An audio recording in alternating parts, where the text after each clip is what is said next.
দুঃখের সহিত আবারও আমায় জানানো যাইতেছে যে আমি প্রেস কনফারেন্সের ভেতরে আমাদের এই সুরমা কনস্টিটিউয়েন্সির যারা আছেন আজকে ওয়াইটিএফ পিডব্লিউএফ এর যারা এখানে উপস্থিত আছেন সবাই আমরা মিলে একটা প্রেস কনফারেন্স করব বলে সারা ত্রিপুরা রাজ্যতে প্রেস কনফারেন্স করছে, তাই আমরাও একটা উদ্যোগ নিয়েছি, তাই প্রেস কনফারেন্সের জন্য আমরা এসেছি।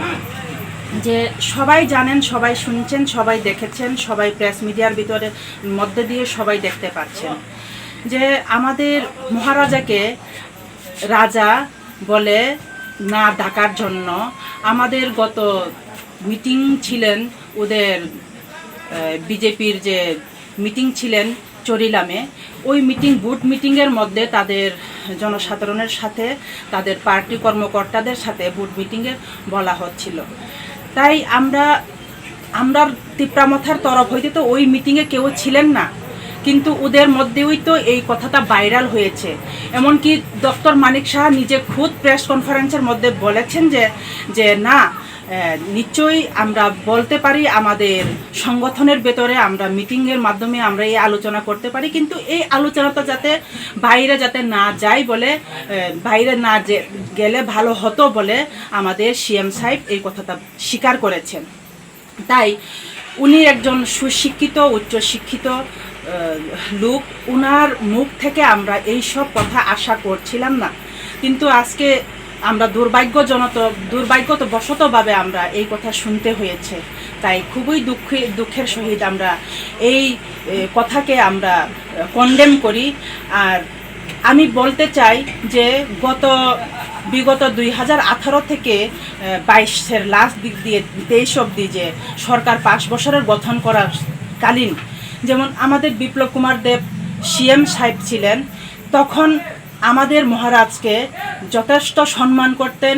এখনও গতকালও উনি আবার প্রেস কনফারেন্সের মাধ্যমে বলেছেন যে না, আমরা ত্রিপুরার ইতিহাসকে ভুলে যাবার নেই।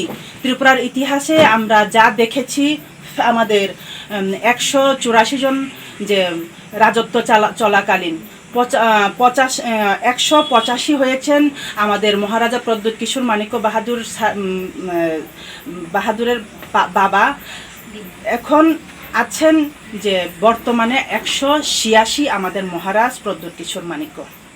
তাই আমরা যথেষ্ট সম্মান করি। এমনকি আমাদের বড়মুরা এই ভাষাকে হাতাই কতর বলে আমাদের ককব্রক ভাষায় আমাদের দেওয়া হয়েছে। গন্ডাছড়াকে গন্ডা তুইসা বলে, ছড়াকে আমরা তুইসা বলি, এই তুইসা বলে আমাদেরকে দেওয়া হয়েছে। তাই আমাদের বিপ্লব দেব স্যার যে সিএম, প্রাক্তন সিএম, উনি আমাদের ট্রেডিশনাল ড্রেসগুলোও খুবই পছন্দ করতেন। এমনকি ওনার ফ্যামিলি নীতি দেব মহোদয়া, উনিও আমাদের ট্রেডিশনাল ড্রেস পরতেন। এমনকি ককব্রক ভাষায় উনি স্পিচও দিতেন, যতটুকু পারতেন চেষ্টা করতেন। কিন্তু এমনভাবে যদি হতো তাহলে আমাদের এখানে সাম্প্রদায়িকের কোনো কিছু আমরা মনে করতে পারতাম না। কিন্তু এখানে যা দেখা যাচ্ছে, এখানে একটা সাম্প্রদায়িকের মতন একটা পলিটিক্যালের রাজনৈতিকের মাঝখানে এমন একটা সাম্প্রদায়িক সৃষ্টি হচ্ছে। তাই আমরা খুবই দুঃখের সহিত আমরা জানাচ্ছি যে এমন কিছু আমাদের ভুল হতে পারে, মুখের টাং স্লিপ হতে পারে, কিন্তু আমরা তাকে স্বীকার করতে হবে। আমাদের ভুল হলে আমাদের ভুল সংশোধনের রাস্তা আছে, তো এই রাস্তাগুলোকে আমরা নিজেই খুলে নিতে হবে। যদি এই ভুল মহারাজকে মহারাজ না বলার জন্য যে আমাদের সিএম সাহেব এখনের যে মানিক সাহা মহোদয় উনি যে বলেছেন, উনের প্রেস কনফারেন্সের মাধ্যমে উনি যাতে আমাদের মহারাজের কাছে ক্ষমা প্রাপ্ত করতে হয়, আমি এই ঘোষণা করছি। তাই ক্ষমা যদি না চাই, আমরা তিপ্রামথার হয়ে আমাদের টিডব্লিউএফ শাখা সংগঠন, মহিলা সংগঠন এবং যুবক সংগঠন ওয়াইটিএফ আমরা বসে থাকবো না, আমরা লড়াই করব, আমরা সংগ্রাম করব।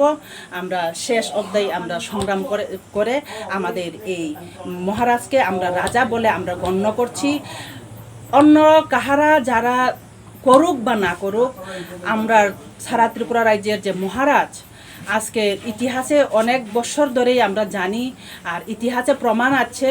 তাই আমি বলতে চাই সবাই যাতে এই আমাদের মহারাজকে যাতে মহারাজ বলে গণ্য করা হোক। সবার কাছেই আমার অনেক সোশ্যাল মিডিয়ার মাধ্যমে অনেক খারাপ খারাপ ভাষা বলে, নগণ্য ভাষা বলে প্রচার হচ্ছে, কিন্তু এই সব ঠিক না।